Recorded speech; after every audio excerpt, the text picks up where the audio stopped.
नमस्कार प्यारे बच्चों। बहुत बहुत स्वागत है आप लोगों का सिंपल एजुकेशन में। दोस्तों, आज की इस वीडियो में हम लोग किसी नई वर्कशीट का अध्ययन नहीं करने जा रहे हैं, बल्कि कक्षा 10 की 8 फरवरी की सामाजिक विज्ञान की आकलन कार्यपत्रक अर्थात असेसमेंट वर्कशीट नंबर 16 का अध्ययन करने जा रहे हैं। यह वर्कशीट इतिहास की पाठ्यपुस्तक के दूसरे अध्याय भारत में राष्ट्रवाद से ली गई है और इसमें कुछ सवाल हमारे सामने दिए गए हैं जिनका जवाब हमें देना है। तो सबसे पहले हम देखेंगे कि ये सवाल कैसे हैं और उसके बाद जो सवाल इस वर्कशीट में दिए गए हैं उनके जवाब को हम लिखेंगे। इस वर्कशीट में कुल 6 सवाल दिए गए हैं, जिनमें से 5 सवाल रिटर्न है जिनका जवाब हमें लिखना है। पहला सवाल 2 नंबर का है और 3 सवाल 3-3 नंबर के हैं। उसके बाद 5वां सवाल है और छठा सवाल एक अनुच्छेद है जिसका जवाब हमें इस अनुच्छेद को पढ़कर देना है। लेकिन अनुच्छेद को पढ़ने से पहले हमें इन 5 सवालों का जवाब देना है जो वर्कशीट के आरंभ में पूछे गए हैं। लेकिन क्योंकि यह स्थान की कमी है, इसलिए अन्यथा हम जानेंगे कि इन सवालों का जवाब हम कैसे दे सकते हैं और सवालों के जवाबों को जानने के बाद अनुच्छेद को पढ़ने के लिए हम वापस इस वर्कशीट पर लौट कर आएंगे। तो चलिए बढ़ते हैं आगे और देखते हैं कक्षा 10 का 8 फरवरी का सामाजिक विज्ञान का आकलन कार्यपत्रक नंबर 16 भारत में राष्ट्रवाद के बारे में। तो प्यारे बच्चों, पहला सवाल है कि रॉलेट सत्याग्रह का आयोजन क्यों किया गया था और 2 नंबर का यह सवाल है। इसका जवाब हम इस तरीके से लिख सकते हैं कि रॉलेट एक्ट का विरोध करने के लिए रॉलेट सत्याग्रह का आयोजन किया गया था। स्पष्टीकरण आपको देता हूं कि 1919 ईस्वी में अंग्रेजी सरकार ने भारत में एक रॉलेट एक्ट बनाया था, जिसके अंतर्गत सरकार सिर्फ शक के आधार पर किसी भी भारतीय को गिरफ्तार कर सकती थी 2 साल के लिए। ये कानून ऐसा था कि इस कानून के अंतर्गत जब किसी भारतीय को गिरफ्तार किया जाता था तो वो ना तो किसी वकील को कर सकता था, ना ही कोई दलील कर सकता था और ना ही किसी तरीके की अपील पेश कर सकता था। इसीलिए इसे बिना वकील, बिना अपील और बिना दलील का कानून कहा जाता था। इसी कानून के अंतर्गत डॉक्टर सैफुद्दीन किचलू और डॉक्टर सतपाल को गिरफ्तार किया गया था, जो कि जमीन स्तर से जुड़े हुए जन लोक नेता थे। तो इस कानून का विरोध करने के लिए रॉलेट सत्याग्रह का आयोजन किया गया था 1919 ईस्वी में भारतीयों के द्वारा। अगला सवाल है कि गांधी जी के सत्याग्रह के विचारों को विस्तार से समझाइए और ये 3 नंबर का प्रश्न है। इसके जवाब को हम इस तरीके से लिख सकते हैं कि गांधी जी का मानना था कि गलत का विरोध करने के लिए यह आवश्यक नहीं है कि हिंसा का इस्तेमाल किया जाए, बल्कि उनका मानना था कि अन्याय का विरोध करने के लिए एक अन्य मार्ग भी है जिसे सत्याग्रह कहा जाता है। इसके अंतर्गत बिना हथियार उठाए शत्रु के सामने तब तक शांतिपूर्ण तरीके से विरोध किया जाता है जब तक उसका हृदय परिवर्तित ना हो जाए। प्यारे बच्चों, स्पष्टीकरण देता हूँ। महात्मा गांधी का मानना था कि जरूरी नहीं है कि किसी गलत काम का बात का विरोध करने के लिए आप हिंसा का ही इस्तेमाल करें, बल्कि इसके स्थान पर आप सत्याग्रह का इस्तेमाल कर सकते हैं। और सत्याग्रह एक ऐसी गतिविधि थी जिसके अंतर्गत व्यक्ति को शांतिपूर्ण तरीके से बिना हथियार उठाए सिर्फ उस व्यक्ति के सामने विरोध दर्ज कराना होता था जो गलत करता था। उनका मानना था कि इस कार्य के द्वारा गलत करने वाले व्यक्ति के हृदय पर प्रभाव पड़ता है और वह सुधर जाता है तथा अपने अन्याय को करना बंद कर देता है। दक्षिण अफ्रीका में उन्होंने रंग भेद की नीति के खिलाफ जो कार्य किया था वो यही था और भारत में भी अंग्रेजी सरकार के खिलाफ उन्होंने जो 3 बड़े आंदोलन चलाए, असहयोग आंदोलन, सविनय अवज्ञा आंदोलन और भारत छोड़ो आंदोलन, उसमें उन्होंने इसी सत्याग्रह आंदोलन का या गतिविधि का इस्तेमाल किया था। अगला सवाल है कि असहयोग आंदोलन के विभिन्न चरणों की व्याख्या कीजिए और 3 नंबर का ये सवाल है। तो प्यारे बच्चों, इस सवाल का जवाब हम इस तरीके से लिख सकते हैं कि महात्मा गांधी द्वारा चलाया गया असहयोग आंदोलन 4 चरणों में विभाजित किया जा सकता है। पहला चरण जनवरी से मार्च 1921 तक था, जिसमें ब्रिटिश सरकार को असहयोग करने का आह्वान किया गया।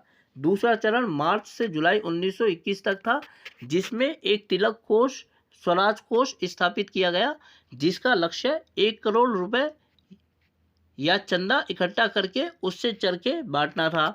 तीसरा चरण जुलाई से नवंबर 1921 तक था, जिसमें उग्र रूप अपनाया गया तथा विदेशी कपड़ों का विरोध एवं प्रिंस ऑफ वेल्स की भारत यात्रा का विरोध करना था। और चौथा चरण नवंबर 1921 से फरवरी 1922 था, जिसमें ब्रिटिश सरकार ने असहयोग आंदोलन के नेताओं को गिरफ्तार किया। प्यारे बोल बच्चों, स्पष्टीकरण देता हूँ। गांधी जी ने अपना जो असहयोग आंदोलन चलाया था 1920 ईस्वी में, उसको हम 4 चरणों में विभाजित कर सकते हैं। पहला चरण मार्च से शुरू होता है और इस चरण के अंतर्गत सरकार को असहयोग देने की बात कही गई, क्योंकि गांधी जी का मानना था कि भारत में अंग्रेजी शासन इसलिए स्थापित हुआ है कि भारत के जो लोग हैं उन्होंने खुद स्वयं अंग्रेजी सरकार को शासन स्थापित करने के लिए सहयोग दिया है। इसीलिए अगर भारत के लोग इस सहयोग को हटा लेते हैं तो अंग्रेजी शासन अपने आप समाप्त हो जाएगा।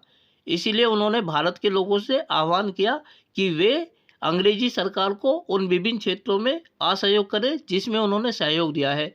दूसरा चरण जो था वो जुलाई से अगस्त था, अगस्त तक था, जिसमें एक स्वराज कोष की स्थापना की गई, जिसका जो उद्देश्य था वो ये था कि 1 करोड़ रुपए इकट्ठे किए जाएंगे और उस 1 करोड़ रुपए से लोगों को चरखे बांटे जाएंगे। इस चरखे से लोग अपना पहनने के लिए कपड़ों को बनाएंगे और जब कपड़े बनाएंगे वो, तो उन्हें ब्रिटिश सरकार द्वारा बनाए गए कपड़ों पर निर्भर नहीं रहना पड़ेगा। इसके बाद जो तीसरा चरण था उसमें अंग्रेजी सरकार का विरोध करने का आह्वान किया गया। अंग्रेजी सरकार का विरोध करने के दृष्टिकोण से विदेशी कपड़े का विरोध किया गया और नवंबर 1921 ईस्वी में जो प्रिंस ऑफ वेल्स की भारत यात्रा हुई थी उसका भी विरोध करने का फैसला किया गया। और चौथा जो चरण था वो नवंबर 1921 से लेकर फरवरी 1922 तक था। इसमें ब्रिटिश सरकार ने आंदोलन को दबाने का प्रयास किया और सिर्फ गांधी जी को छोड़कर उन्होंने इस आंदोलन के सभी प्रमुख नेताओं को गिरफ्तार कर लिया। तो इस प्रकार हम देखते हैं कि सविनय अवज्ञा असहयोग आंदोलन को हम 4 चरणों में विभाजित कर सकते हैं और हर चरण की अपनी अलग विशेषता थी। अगला सवाल है कि राजनीतिक नेता पृथक निर्वाचिका के सवाल पर क्यों बटे हुए थे। 3 नंबर का ये सवाल है और इसके जवाब को हम इस तरीके से लिख सकते हैं कि 1909 के मार्ले मिंटो सुधारों, 1919 के मॉन्टेग्यू चेम्सफोर्ड सुधार और 1932 के सांप्रदायिक पंचाट अर्थात कम्युनल अवार्ड द्वारा अंग्रेजों ने भारत में पृथक निर्वाचिका को लागू करने का प्रयास किया, जिसके अंतर्गत चुनावों में कुछ सीटें किसी विशेष वर्ग के लिए आरक्षित होती थी, जिसमें उसी वर्ग का कोई प्रत्याशी खड़ा होता था और उसी वर्ग के लोग उसे वोट देते थे। गांधी जी जैसे नेताओं ने इसका विरोध किया क्योंकि उन्हें लगता था कि इससे देश वर्गों में बढ़ जाएगा और राष्ट्रीय आंदोलन कमजोर पड़ जाएगा, जबकि दूसरी ओर BR अम्बेडकर जैसे लोगों ने इसका समर्थन किया क्योंकि उनका मानना था कि इससे भारतीय समाज के उन वर्गों को आगे बढ़ने का मौका मिलेगा जो अब तक हाशिए पर थे। प्यारे बच्चों, स्पष्टीकरण देता हूँ। पृथक निर्वाचिका का अर्थ ये था कि भारत के कुछ लोगों के लिए अंग्रेजी सरकार के द्वारा चुनावों में कुछ सीटें आरक्षित कर दी जाती थी और इसके अंतर्गत ये व्यवस्था होती थी कि जिस वर्ग के लिए वह सीट आरक्षित की गई है उसी वर्ग का कोई व्यक्ति उस क्षेत्र से चुनावों में खड़ा होता था और उसी वर्ग के लोग उस व्यक्ति को वोट देते थे, अर्थात उसका जीतना तय होता था। इस व्यवस्था को उन्होंने 1909 के मार्ले मिंटो सुधारों में शुरू किया और मुस्लिम लोगों के लिए इसे लागू कर दिया। 1919 के मॉन्टेग्यू चेम्सफोर्ड सुधार में इसे सिखों के लिए और अन्य समुदाय के वर्गों के लिए भी लागू किया गया और 1922 ईस्वी में 32 ईस्वी में जो कम्युनल अवार्ड की घोषणा की गई थी, रैमजे मैकडोनाल्ड अवार्ड जिसको कहा जाता है, उसमें भी इसे दलित वर्ग के लिए लागू करने का प्रयास किया गया। गांधी जी ने इसका विरोध किया था क्योंकि उनको लगता था कि इससे देश वर्गों में बंटकर रह जाएगा और राष्ट्रीय आंदोलन की जो प्रक्रिया चलाई जा रही है वो कमजोर पड़ जाएगी, क्योंकि अंग्रेजी सरकार के ऊपर दबाव कम पड़ेगा क्योंकि समाज वर्गों में बंटकर रह जाएगा। जबकि दूसरी ओर अम्बेडकर जैसे लोगों ने इसका समर्थन किया क्योंकि उनका मानना था कि वास्तव में कांग्रेस के लिए जो समाज के वो लोग हैं जो अब तक हाशिए पर रहते आए हैं, उनके लिए, उनकी मुक्ति के लिए कोई कार्यक्रम कांग्रेस के पास नहीं था। इसीलिए डॉक्टर भीमराव अंबेडकर ने इसका समर्थन किया। अगला जो सवाल है वो 5वां सवाल है और इस प्रकार है कि प्रथम विश्व युद्ध ने भारत में राष्ट्रीय आंदोलन के विकास में किस प्रकार योगदान दिया। प्यारे बच्चों 5 नंबर का ये सवाल है और इसके जवाब को हम इस तरीके से लिख सकते हैं कि प्रथम विश्व युद्ध 1914 से 18 का दौर भारत में राष्ट्रवाद के विकास में अपना महत्वपूर्ण स्थान रखता है। यह युद्ध ब्रिटेन तथा जर्मनी के बीच लड़ा गया था और अनेक देश इनके साथ आकर जुड़ गए थे। इस दौरान भारत में राष्ट्रवादी भावना का काफ़ी प्रसार हुआ। इसी दौरान 1915 में गांधी जी की दक्षिण अफ्रीका से वतन वापसी हुई। गांधी जी के 3 स्थानीय आंदोलनों का सूत्रपात हुआ। रॉलेट एक्ट, खिलाफत आंदोलन, जलियांवाला बाग तथा असहयोग आंदोलन का संचालन हुआ। इन सभी घटनाओं ने भारतीय समाज के विभिन्न वर्गों को जोड़ने का कार्य किया, जिससे ब्रिटिश सरकार के खिलाफ चलने वाला राष्ट्रीय आंदोलन नया रूप ले सका। प्यारे बच्चों, स्पष्टीकरण देता हूं कि 1914 से 1918 के बीच दुनिया में प्रथम विश्व युद्ध लड़ा गया था और मुख्य रूप से यह युद्ध जर्मनी तथा इंग्लैंड के बीच लड़ा गया था और देखते ही देखते दुनिया के ज़्यादातर देश या तो इंग्लैंड के साथ हो लिए थे या फिर जर्मनी के साथ हो लिए थे। 1914 से 18 के बीच लड़ा गया यह प्रथम विश्व युद्ध भारत में राष्ट्रवाद के विकास के लिए अपना विशेष महत्व रखता है, क्योंकि इस दौरान यहाँ अनेक ऐसी घटनाएं घटी जिन्होंने भारत में राष्ट्रवादी आंदोलन को आगे बढ़ाने में महत्वपूर्ण भूमिका निभाई। 1915 में गांधी जी दक्षिण अफ्रीका से वकालत की जो ट्रेनिंग थी, प्रैक्टिस थी, उसको पूरा करने के बाद भारत लौट कर आए। 1919 में रॉलेट एक्ट पारित किया गया। खिलाफत और असहयोग आंदोलन का सूत्रपात किया गया। गांधी जी ने अपने 3 स्थानीय आंदोलन चंपारण, खेड़ा और अहमदाबाद जो थे वो शुरू किए। इन सारी घटनाओं ने भारत के लोगों को आपस में जोड़ने का काम किया और जब भारत के सारे लोग आपस में जुड़ गए तो इसका परिणाम ये हुआ कि अंग्रेजी सरकार के खिलाफ जो चलने वाला राष्ट्रवादी आंदोलन था वो नए रूप में आगे बढ़ा और जन आंदोलन का रूप लेकर उसने अंग्रेजी सरकार के ऊपर नया दबाव डाला। तो चलिए अब आगे बढ़ते हैं और देखते हैं वो अनुच्छेद जो वर्कशीट में दिया गया है। प्यारे बच्चों, ये अनुच्छेद है जो कि वर्कशीट में दिया गया है। अब इस अनुच्छेद को हम पढ़ते हैं और उसके बाद जो सवाल दिए गए हैं इसमें उनके जवाबों को हम जानेंगे। अनुच्छेद को पढ़िए और नीचे दिए गए प्रश्नों के उत्तर दीजिए। आंदोलन की शुरुआत शहरी मध्यम वर्ग की हिस्सेदारी के साथ हुई। हजारों विद्यार्थियों ने स्कूल कॉलेज छोड़ दिए। हेडमास्टरों और शिक्षकों ने इस्तीफे सौंप दिए। वकीलों ने मुकदमे लड़ना बंद कर दिया। मद्रास के अलावा ज़्यादातर प्रांतों में परिषदीय चुनावों का बहिष्कार किया गया। मद्रास में गैर ब्राह्मणों द्वारा बनाई गई जस्टिस पार्टी का मानना था कि काउंसिल में प्रवेश के जरिए उन्हें वे अधिकार मिल सकते हैं जो सामान्य रूप से केवल ब्राह्मण वर्ग को मिल पाते हैं। इसलिए इस पार्टी ने चुनावों का बहिष्कार नहीं किया। आर्थिक मोर्चे पर असहयोग का असर और भी ज़्यादा नाटकीय रहा। विदेशी सामानों का बहिष्कार किया गया। शराब की दुकानों की पिकेटिंग की गई और विदेशी कपड़ों की होली जलाई जाने लगी।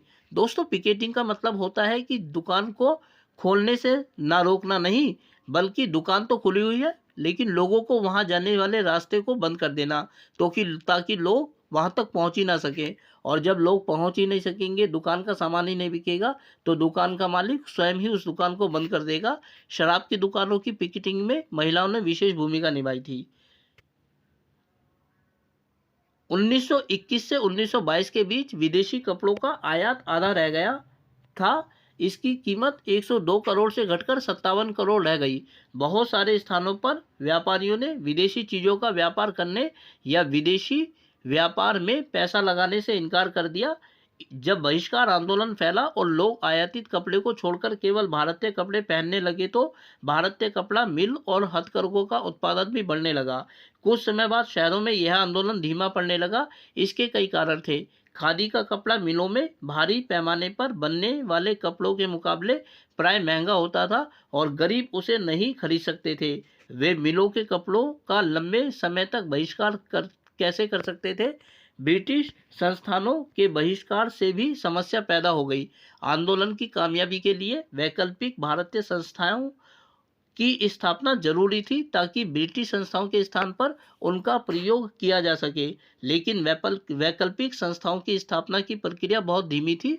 फलस्वरूप विद्यार्थी और शिक्षक सरकारी स्कूलों में लौटने लगे और वकील दोबारा सरकारी अदालतों में दिखाई देने लगे। तो प्यारे बच्चों, ये अनुच्छेद था। अब इस अनुच्छेद के आधार पर 3 सवाल हमारे सामने दिए गए हैं जिनका जवाब हमें देना है। यहाँ क्योंकि स्थान की कमी है इसलिए अन्यत्र हम जानेंगे कि इन सवालों के जवाबों को हम कैसे लिख सकते हैं। तो चलिए बढ़ते हैं आगे और देखते हैं इन सवालों को तथा इनके जवाबों को। पहला सवाल है कि मद्रास प्रांत में परिषदीय चुनावों का बहिष्कार क्यों नहीं किया गया। 1 नंबर का यह सवाल है और इसके जवाब को हम इस तरीके से लिख सकते हैं कि मद्रास में गैर ब्राह्मणीय वर्ग ने जस्टिस पार्टी का गठन किया और परिषदीय चुनावों में भाग लिया।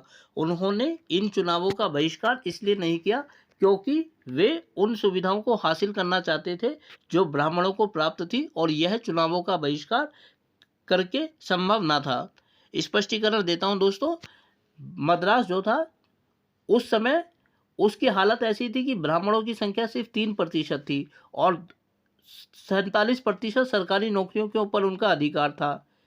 गैर ब्राह्मण लोगों को लगता था कि ये जो सुविधाएं ब्राह्मणों को प्राप्त है, यदि वे भी उनको प्राप्त करना चाहते हैं तो इसके लिए उनकी राजनीतिक भागीदारी बहुत जरूरी है। इसीलिए उन्होंने जस्टिस पार्टी का गठन किया था और चुनावों में भाग लिया था। उनका मानना था कि अगर वो चुनावों का बहिष्कार करेंगे तो वे उन सुविधाओं को कभी हासिल नहीं कर पाएंगे जो ब्राह्मणों को प्राप्त है।